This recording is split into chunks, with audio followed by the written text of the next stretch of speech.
7월 달이 되면 일본 도쿄에서 올림픽이 열릴 것인가, 아마도 뉴스를 통해서 보는 것처럼 이제 점점 개최하는 방향으로 이미 흘러가고 있습니다. 한 달 전쯤인가 우리나라의 태릉 선수촌 촌장을 했던 그 이에리사 선수가, 의원이 인터뷰하는 장면을 제가 뉴스를 통해서 들었습니다. 정말 걱정됩니다. 그런데 가장 걱정되는 것은 선수들입니다. 몇 년 준비했는데 갈 수 있을까? 포기해야 하는가? 또 간다고 해도 경기에서 열심히 최선을 다해 싸우겠는데 또 하나, 과연 코로나19 바이러스 감염증과의 싸움에서 내가 무사할 수 있을까? 이런 염려 때문에 선수들의 마음을 다독이고 오히려 선수들을 안정시키는 것이 훨씬 더 중요하다. 이런 인터뷰를 했던 적이 있습니다. 사실 우리의 모든 삶은 그 자체가 싸움이고, 성경에도 보면 우리가 예배 부름 시간에 읽었던 고린도전서 9장 24절 말씀에서도 너희가 다른박질해야 한다. 너희가 하나님을 믿는 삶은 경주하는 삶이다. 너희도 운동장에서 다 달아날지라도 상을 얻는 사람은 한 사람밖에 없지 않느냐. 너희도 얻을 수 있도록 이렇게 다른박질하라.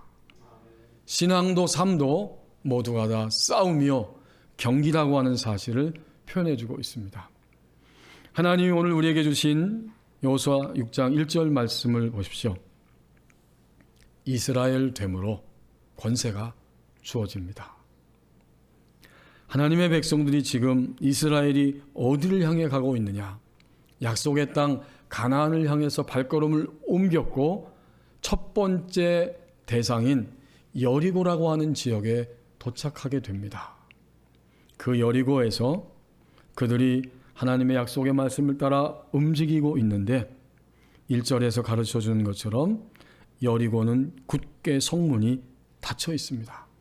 출입하는 사람이, 오고 가는 사람이 하나도 없다고 기록해 주고 있습니다. 마치 코로나19 이 바이러스 감염증이 시작되고 점점 확산되면서 확진자가 늘어나고 계속적으로 죽는 사람들이 숫자가 불어나기 시작할 때 모두가 불안하고, 그래서 상가도 학교도 문을 닫고 거리도 조용하고 왕래하는 사람이 하나도 없었던 것처럼 오늘 1절에 보면 문이 굳게 닫혔고 오고 가는 왕래하는 출입하는 자가 하나도 없다. 그 장면과 같습니다. 한 사람이 주님을 나의 주님으로 고백하고 하나님의 백성이 될 때 그는 하나님의 영역 안으로 들어오게 된 것이고, 그때 하나님이 주시는 권세, 하나님이 주어준, 손에 쥐어주는 권세가 있습니다. 잘 아는 말씀이 있죠. 요한복음 1장 12절에서 그 사건을 가르쳐서 하나님이 사도 요한의 입을 통해서 한마디로 이렇게 말씀해 주시잖아요. 영접하는 자 곧 그 이름을 믿는 자들에게는 하나님의 자녀가 되는 권세를 주셨다. 바로 그 말씀이에요. 이스라엘이 되는 것, 이것은 곧 권세를 하나님이 주시는 것이고 우리는 그 권세를 우리 안에 가지게 됩니다. 여기 1절 상반절에 이스라엘 자손들로 말미암아, 이 말은 이스라엘 자손들 때문에 이런 뜻이죠. 이스라엘 자손들 때문에 견고한 여리고성의 문이 굳게 닫혔습니다. 그들은 소문을 들었어요. 저 이스라엘이라고 하는 저 족속들이 별거 아닌 줄 알았는데 그 조상들이 강대국 애굽에서 벗어났고 40년의 광야 생활도 지나고 이제 우리 땅을 향해서 점점 오고 있는데, 우리 가나안 지역 오기 직전에 요단 동편에 큰 도시국가인 그 헤스본 왕 시온과 바산 왕 오국까지 물리쳤구나. 두렵다. 우리는 저 이스라엘 자손들 때문에 성문을 닫고 조용히 여기에 있어야 한다. 그런 장면이에요. 나중에 뒤에 가서 보면 여호수아서 12장의 전체에 모세가 물리친 왕들의 이야기를 해주면서 이 거대한 그 당시 도시국가의 대표적인 두 왕, 헤스본 왕 시온과 바산 왕 옥을 언급해주고 있습니다. 나머지 부분은 여호수아가 가나안 땅을 점령하면서 물리친 31명의 왕들에 대한 이야기를 해주고 있습니다. 이스라엘 자손들로 말미암아, 이스라엘 자손들 때문에 여리고 백성들은 두려워하며 떨고 있습니다. 이스라엘이 누구일까요? 오늘 예배하는 우리들입니다. 하나님의 자녀가 된 그리스도인이 바로 이스라엘 됨입니다. 그때 하나님은 우리에게 권세를 주십니다. 죄와 죽음과 세상과 마귀에게 농락당하지 아니하고 시달리지 아니하고 그들을 발로 밟아 누를 수 있는 권세를 합법적으로 신분적으로 우리에게 주셨습니다. 이것을 데릭 프린스라고 하는 치유사역자 목사님은 예수 그리스도의 십자가를 통해서 우리에게 8가지의 교환이 일어났다, 이렇게 설명합니다.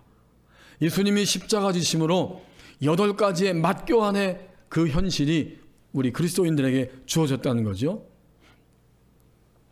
첫째, 예수님이 징벌을 받아서 우리는 용서함을 받을 수 있다. 두 번째는 예수님이 상함을 받아서 우리는 치유될 수 있다.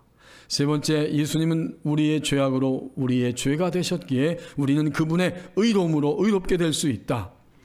네 번째, 예수님은 우리의 죽음을 대신하여 죽었으므로 우리는 그분의 생명을 나눌 수 있다.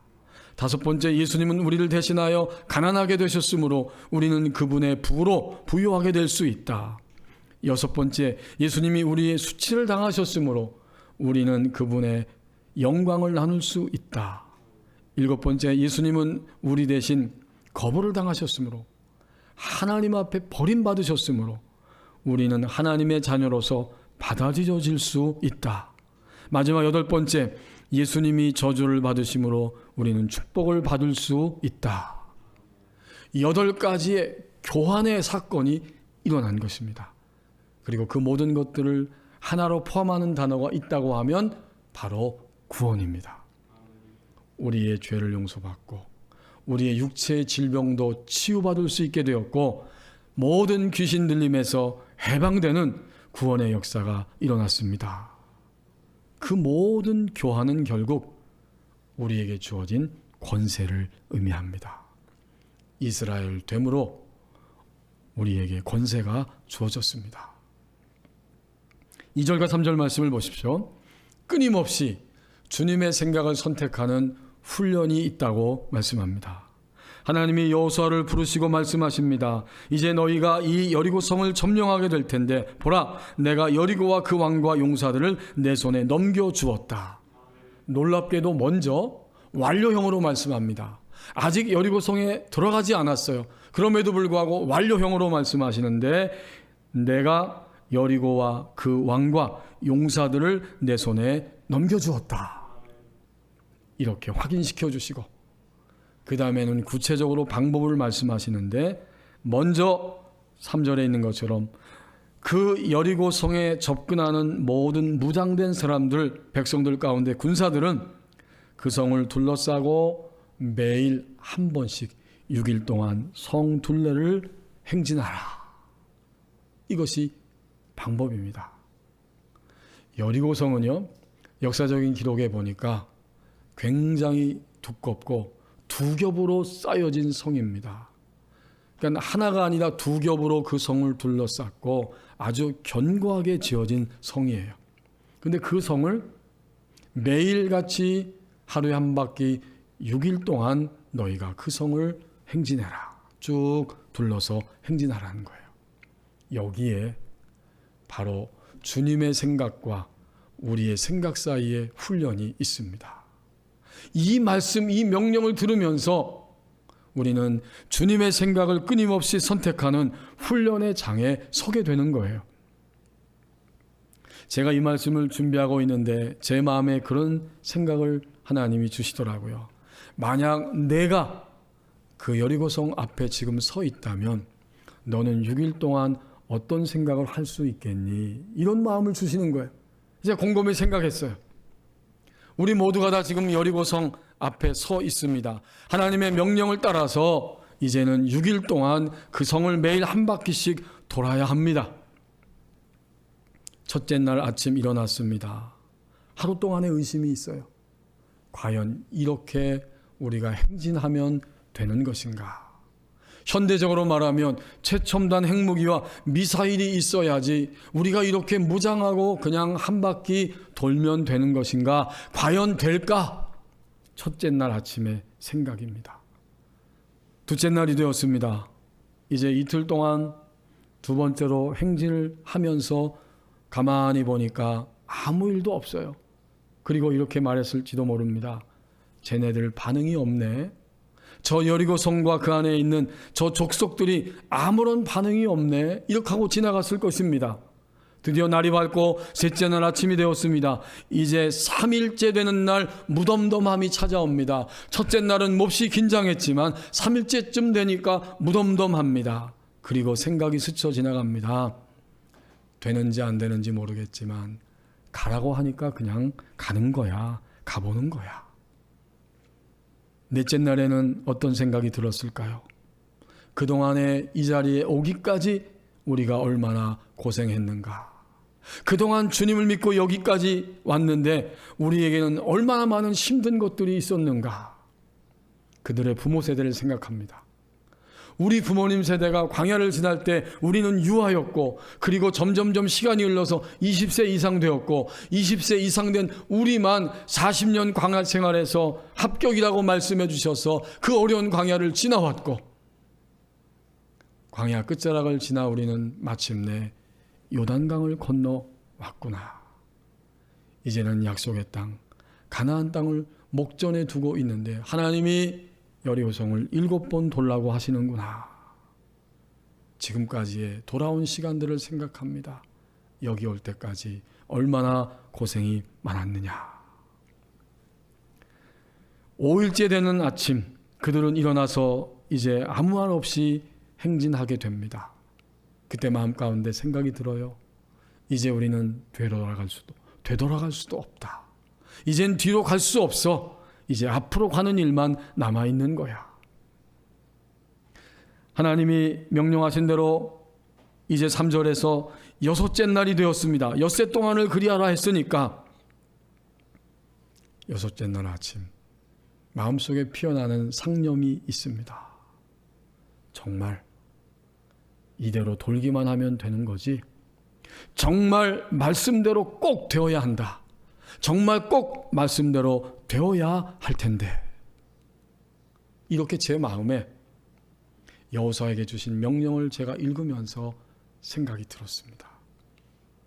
지금까지 주님을 믿으면서 현재 우리는 여리고 성과 같이 견고한 성 앞에 직면해 있을지도 모릅니다. 그것이 우리 각자 다 처해 있는 상황이고, 거기서 내 마음속에 끊임없이 솟아오르고 있는 상념들, 생각들일 것입니다.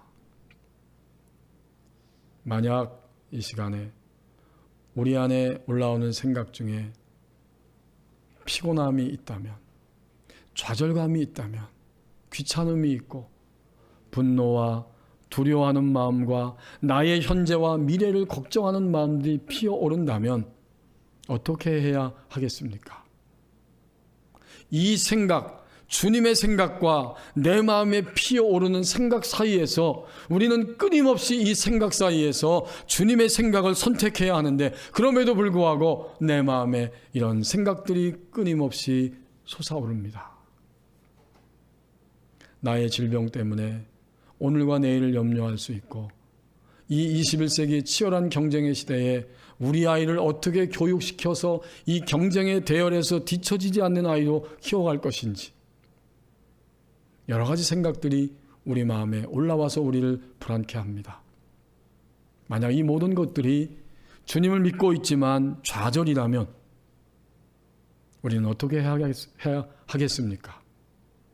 먼저 인지해야 합니다. 그냥 정신없이 생각에 떠밀리는 것이 아니라, 지금 좌절이 내 마음에 들어와 있구나.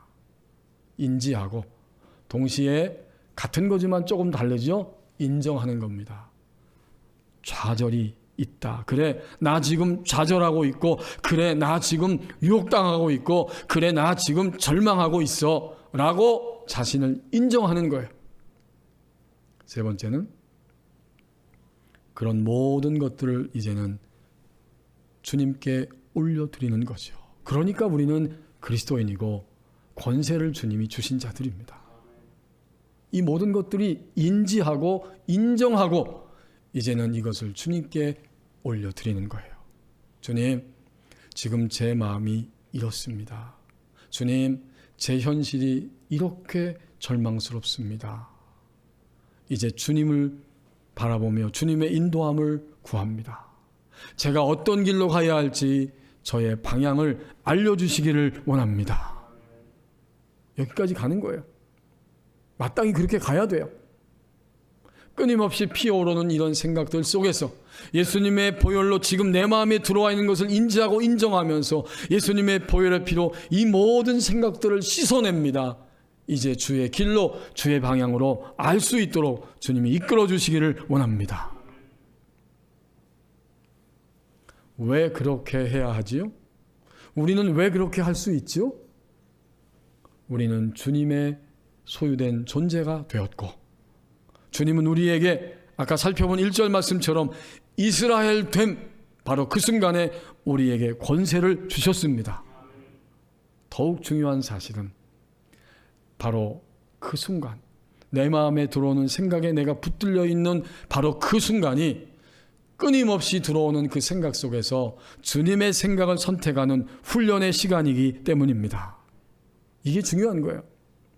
바로 그 순간은 내가 주님의 생각을 선택하는 훈련의 시간입니다.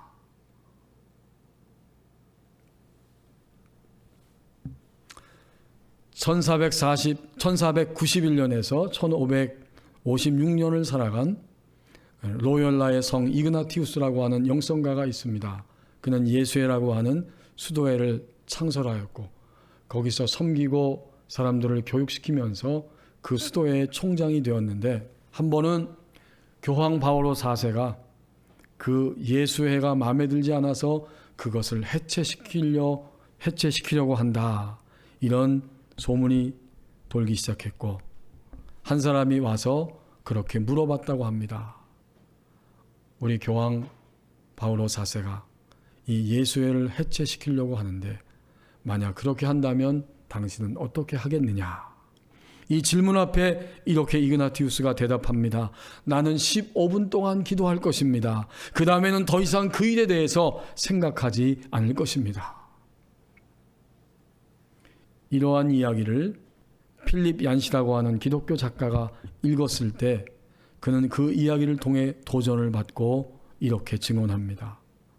아침에 내게 은혜를 베풀어 오직 하나님만을 위해 살 수 있게 해달라고 기도했다.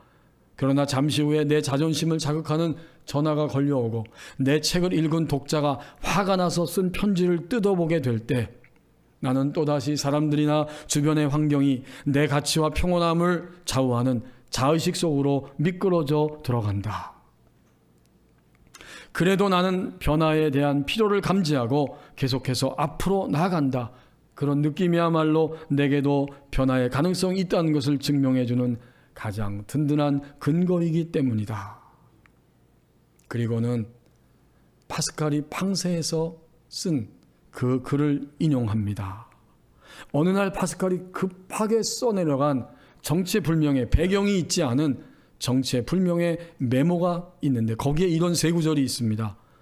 은혜의 움직임, 마음의 완악함, 외적인 환경. 파스칼이 이것을 썼을 때 도대체 이것이 무엇일까? 얀시는 그렇게 해석합니다. 이 세 가지 요소가 우리의 삶을 에워싸고 있다. 가족 간의 다툼, 직장에서의 스트레스, 재정의 염려, 또 지구 문제에 대한 걱정들, 이런 외적인 환경이 우리를 옥죄어 온다. 이런 환경 속에서 하나님의 선물인 은혜의 움직임은 우리로 하여금 보다 더 깊은 실체를 깨닫고 거기에 근거를 둘 수 있도록 우리의 삶을 도와준다. 그렇다면 마음의 완악함이란 무엇일까? 이것은 이 세 가지 요소 중에서 내가 다스릴 수 있는, 통제할 수 있는 유일한 것이다. 어떻게? 이때 내가 할 수 있는 것은 그저 나의 마음을 두드려 주시고 나가 그 마음을 하나님의 사랑으로 녹여달라고 매일 기도하는 것뿐이다. 결국 나의 삶의 변화, 나 자신의 변화라고 하는 것은 은혜를 통해서만 일어난다. 우리는 다만 하나님께 그 은혜를 간구하고 또 간구하는 수밖에 없다. 은혜에 의한 움직임, 그것을 위한 간구, 이게 뭘까요? 결국 이것은 선택의 문제입니다. 생각의 선택입니다. 지금 이 순간도 우리는 끊임없이 주님의 생각을 선택하는 훈련이 있다고 말씀합니다. 이제 4절 말씀을 보십시오. 주님을 가까이, 주님을 앞세움으로 승리에 참여한다고 말씀합니다. 4절에서 여호수아에게 더 세세하게 명령을 내리십니다. 제사장 7명은 양강나팔을 불어야 한다. 나머지 제사장들은 언약궤를 메고 앞으로 나가야 한다. 그리고 마지막 7번째 날에는 한 바퀴가 아니라 7바퀴, 7번을 그 성을 돌아야 한다. 굉장히 세밀하게 말씀하시죠. 그리고 오늘 읽지 않았지만 5절부터 9절까지의 말씀에서 여호수아는 하나님의 명령을 듣고 제사장들을 부르고 백성들을 불러서 그것을 세세하게 설명해 주고 있습니다. 밑으로 내려와서 7절에 보면 또 백성에게 이르되 나아가서 그 성을 돌되 무장한 자들이 여호와의 궤 앞에서 나가야 한다. 그렇군요. 먼저 무장한 군인들이, 무장한 백성들이 제일 앞에 서고 그 다음에 8절 말씀처럼 이제는 제사장 7명이 양강나팔을 잡고 그 나팔을 불고 그 다음에 여호와의 언약궤는 바로 나팔 뒤에, 제사장 뒤에 메고 있어야 한다. 세 번째 9절 말씀에 있는 것처럼 이제 그렇게 제사장들이 나팔을 불면서 양의 뿔로 만든 양강나팔을 불면서 행진할 때 언약궤 뒤쪽에 무장한 후군들이 그 뒤를 보호하며 따라가야 한다. 여러분 상상이 되시죠? 무장한 군인들이 앞서고 제사장들이 양강나팔 불며 가고 그 중심에 언약궤가 있고 언약궤 뒤에는 또다시 무장한 군인들이 따라갑니다. 결국 이 모든 장면은 언약궤 중심의 삶을 살아가라는 것입니다. 언약궤는 뭐죠? 하나님이 지금 여기에 계신다. 하나님의 임재를 상징하는 것이 언약궤입니다. 언약궤 안에는 3가지가 담겨져 있는데 만나를 담은 항아리가 거기에 있습니다. 출애굽기 17장 18절 말씀, 또 16장 18절 말씀. 두 번째는 아론의 쌍난 지팡이가 담겨져 있지요. 민수기 17장 10절 말씀. 그리고 출애굽기 31장 33절 말씀에 있는 것처럼 거기에는 하나님이 친히 쓰신 십계명 2돌판이 담겨져 있습니다. 이것은 결국 하나님 앞에서 광야를 지날 때 하나님이 필요한 것들을 먹여주시고 보호해 주셨다. 또 아론만이 하나님이 선택해서 부르신 합법적인 권세를 부여하신 그러한 대제사장의 직분을 감당하는 자가 되어야 한다. 제사장의 직분을. 그 당시 백성들이 모세와 아론을 원망할 때 하나님이 아론의 지팡이에서 싹이 나고 꽃이 피고 살구 열매가 맺게 하시면서 그 사실을 보여준 거예요. 그리고 나서 우리의 생명을 좌우하는 하나님의 말씀 십계명을 주신 거예요. 오늘 그리스도인은, 오늘 하나님의 백성된 이스라엘이 누군가 봤더니 육적인 양식을 먹고 영적인 하나님의 말씀을 먹으면서 마침내 권세를 빼앗기지 아니하고 당당하게 자신들의 인생을 살아가면서 가나안의 현재적 하나님 나라를 걸어가는 것이 하나님의 백성입니다. 언약궤가 중심이 된 거예요. 그리고 그 언약궤가 중심이 되는 삶은 결국 이렇게 주님을 가까이 하고 주님을 앞세우는 생활입니다. 이것을 통해서 현재적 하나님 나라인 가나안 땅을 끊임없이 다스리고 정복하면서 하나님의 나라를 증거하게 됩니다. 이 사실을 보여주는 거예요. 여러분이 성경을 계속해서 읽어보시면 결국 언약궤를 앞세우고 그들이 전진하면서 7바퀴를 돌고 백성들이 외칠 때 여리고 성이 무너졌습니다. 이 여리고성이 무너진 사건은 무엇을 의미할까요? 이것은 우리가 오늘 주님을 믿고 살아갈 때에 마침내 끊임없이 주님의 생각을 선택하지 못하도록 나의 생각에 매여 있었던 이 견고한 자아가 무너지는 사건입니다. 이건 정말 실제적이에요. 우리의 믿음이 점점 전진하고 성숙할 때 어느 시점에 가서는 이건 내 생각이구나, 이것은 철저하게 과학적인 데이터이고 나의 생각인데 이것이 맞을지라도 우리는 주님의 생각을 선택해야 한다. 이 의식이 뚜렷하게 들어오는 때가 있어요. 그만큼 우리 속사람이 성장한 거죠. 그 시점이 바로 여리고가 무너지는 사건입니다. 그 당시에 이스라엘 백성들은 6바퀴를 매일 한 바퀴씩 돌고 마지막 7바퀴를 돌면서 성이 와르르 무너질 때 그들의 생각이 무너진 것입니다. 우리의 생각과는 너무나 다르게 역사하실 수 있는 분이 하나님 아버지이십니다. 이제부터 나의 인생은 끊임없이 생각 속에서 나의 생각도 있고 객관적인 데이터도 있지만 주님의 생각을 따라가는 것이 내 믿음의, 내 삶의 전부입니다. 이런 때가 찾아오는 거예요. 여리고가 무너진 사건은 지금까지 나의 인생에 있어서, 나의 의식에 있어서, 생각에 있어서 주인 노릇하고 있던 견고한 나의 틀이 무너지는 이정표가 되는 사건입니다. 어떻게 될까요? 그 의식이 한번 들어왔기 때문에 이제는 점점 그 의식이 숙달되기 시작합니다. 우리는 하나님의 생명의 말씀을 먹습니다. 만나를 먹는 거지요. 기록된 말씀을 먹습니다. 적용되는 말씀을 먹으면서 이제 나의 선택은 주님의 선택을 따라가기 시작합니다. 그때 주님을 가까이 하는 것이고 주님을 앞세우는 것이고 마침내 우리는 그것으로 인해서 매일매일 승리에 참여할 수 있게 됩니다. 미국의 선교사로 필리핀에 가서 선교하셨던 프랭크 로바우라고 하는 선교사님이 계시는데 이분은 그의 인생의 목표가 바뀌었어요. 끊임없이 하나님의 임재를 인식하며 살아가는 것이 나의 삶의 목표입니다. 그 목표를 이루기 위해서 아침에 침대에서 일어났을 때 내려오기 전에 다른 잡다한 생각들과 산만한 마음들을 과감하게 떨쳐버리고 하나님께 집중하는 노력을 하면서 하루를 시작했다고 합니다. 마침내 이 로바우 선교사님은 1분에 한 번씩 하나님을 떠올리는 데 성공하게 되고 그 간격은 점점 줄어들게 됩니다. 그는 일기에 이렇게 기록했습니다.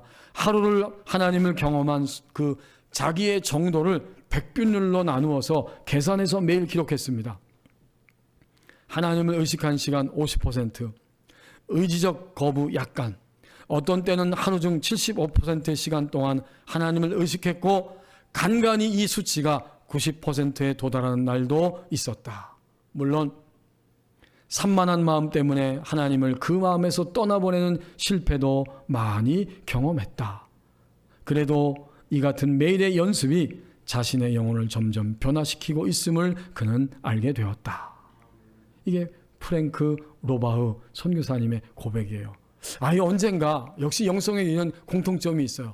프랭크 루박 선교사님, 그 이전 시대를 살았던 프랭크 루박 선교사님도 이렇게 퍼센트를 적었던 그런 일기장을 우리가 함께 나눈 적이 있는데 이 프랭크 로바우 선교사님도 이런 일을 행하고 있었습니다.